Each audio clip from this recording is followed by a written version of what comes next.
بزرگوں سے بھی التجا کروں گا، والدین سے بھی، کہ آج کے جوان کو سمجھیں۔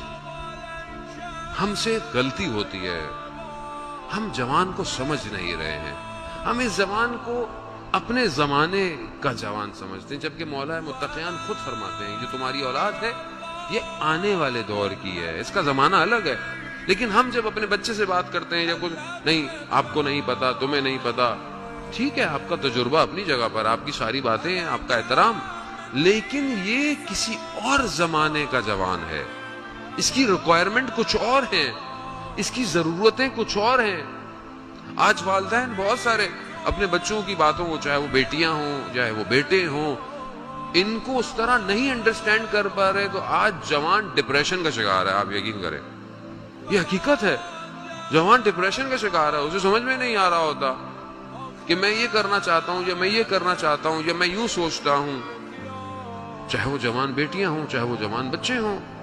پہلی بات تو ان جوانوں کے لیے کہ بہرحال موقع نہیں ہے، لیکن بہرحال آپ کوشش کریں کہ ان کی جوانی میں ان کی شادیاں کروائیں، پہلا کام یہ کریں۔ کیوں؟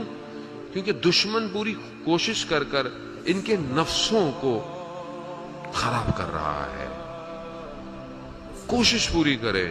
بہرحال کیونکہ اس جوان کو کمال پہ پہنچنا ہے، تو ہر وہ راستہ جو اسے تباہی کی طرف لے کے جا رہا ہے اس کو بند کریں اور اس سے بات کریں جوان سے۔ ڈپریشن کیوں ہے؟ کیونکہ دنیا کی بمبارڈمنٹ ہے، سوچوں کی، انفارمیشنز کی، خواہشات کی، چیزوں کی۔ ہم خود بچے کو بیٹا بڑے ہو گئے یہ بننا وہ بننا، نہ،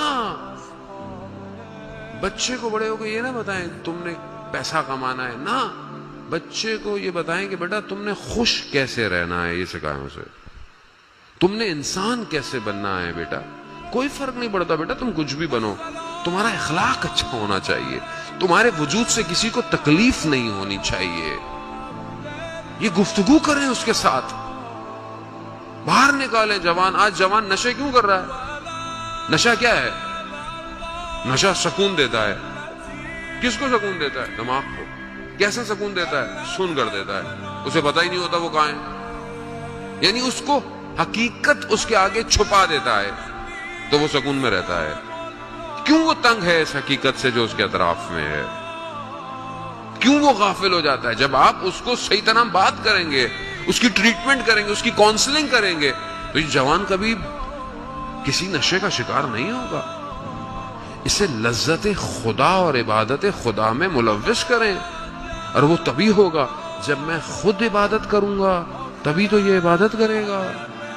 جب بچہ ساری زندگی یہ دیکھتا ہو کہ میرا باپ فجر سے پہلے ساری زندگی اٹھتا رہا ہے، تو خود اس کو بھی ہوگا کہ میں کب بڑا ہو کر تہجد پڑھوں۔